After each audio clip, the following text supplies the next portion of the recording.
Welcome to Heart, Soul, Mind, and Strength, where we work towards loving God with everything that makes us human.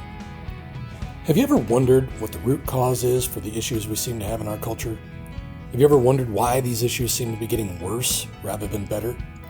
Let's take a look at one thing that could potentially begin to turn things around and get us heading back in the direction where we have a better, stronger, more healthy society. Let's go.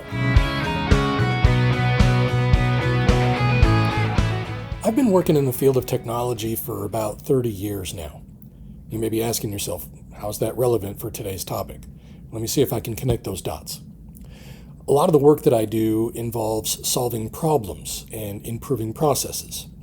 Anytime the aim is to improve a process, it's always been the case that my starting point is to try to identify the one thing that I can focus on that'll give me the biggest benefit in the least amount of time, or with the least amount of effort, or the least amount of money. The low-hanging fruit, as the saying goes.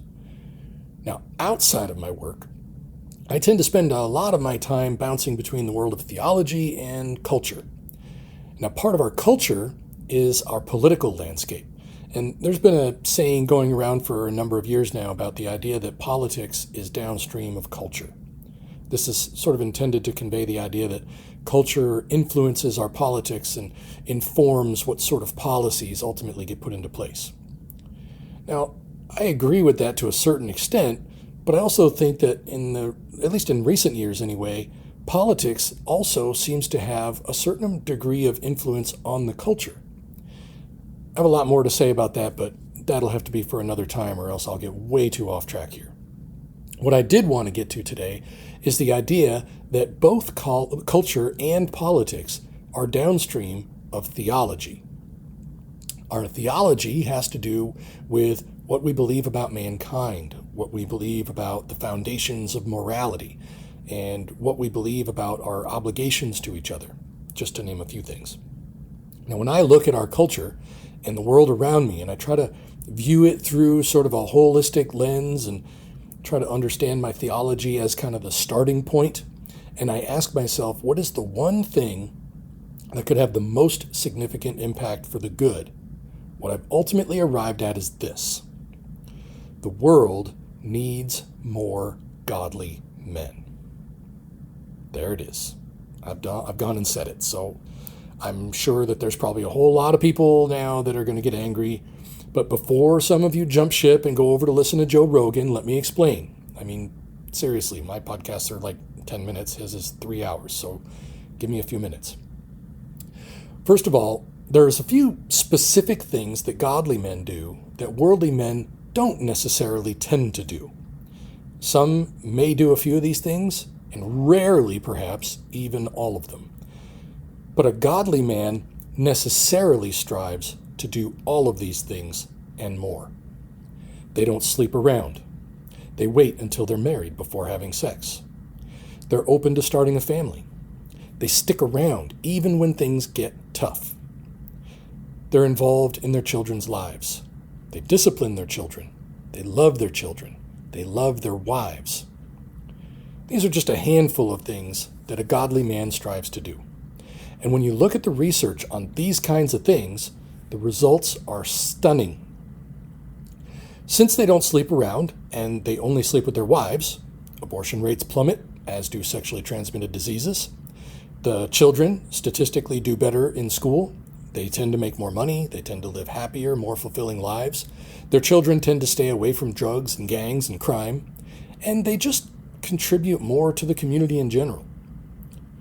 One publication on a website for the International Journal of Child, Youth, and Family Studies has a fairly well-documented report about the impact of fathers on academic achievement that goes into the many benefits of children being raised in a home with a father. They also include stepfathers and adoptive fathers in their study. According to the National Census Bureau, children who grow up without a father are 4 times more likely to live in poverty and 7 times more likely to experience teen pregnancy. Children raised with a father are 80% less likely to be in jail, according to the National Fatherhood Initiative. The data seems pretty clear.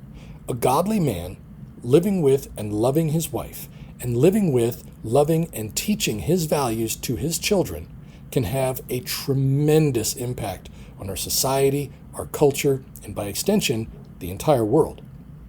Now, I know this is a pretty high-level overview, but you can do more research on this. I'll include links to various organizations where you can find relevant studies and other information about it.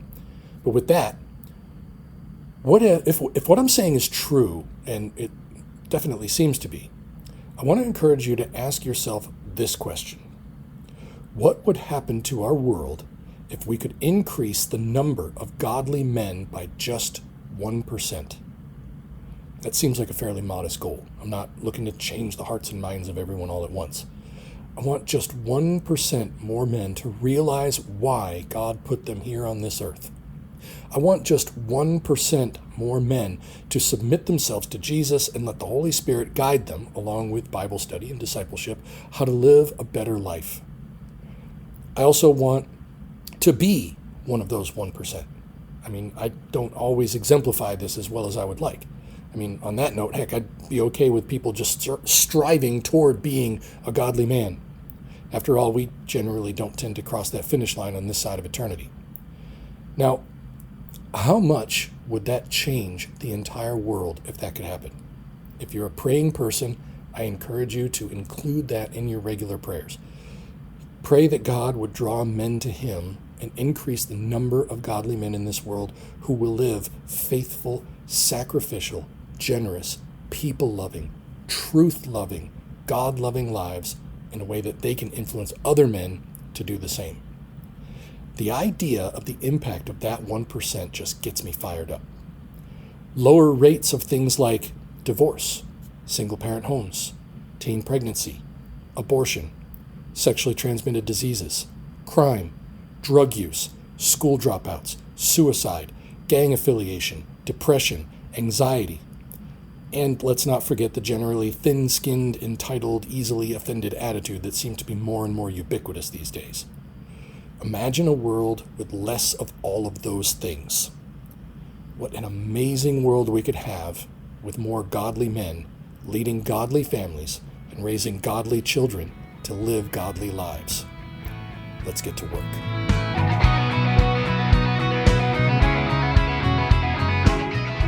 So, what did you think? I hope this was helpful and thought-provoking for you. Please feel free to leave me any feedback you may have, but please do so respectfully, and I'll be respectful in return. As I mentioned before, this project is just getting started, so I need your help to get this in front of more people. If you could share feedback or link back to here, it'll help get the word out. And the best thing to do is share it with everyone you know. Plus, stop by the website and subscribe. That way you're always the first to get any new comment. You can subscribe on the website by email. You can subscribe on Spotify, on Apple Podcasts, or wherever you get your podcasts. Make sure you come back regularly because I'm always going to be adding new resources and you don't want to miss any of that. You'll find a link to the website here in the notes. Thanks again, and I look forward to sharing the next exciting topic with you.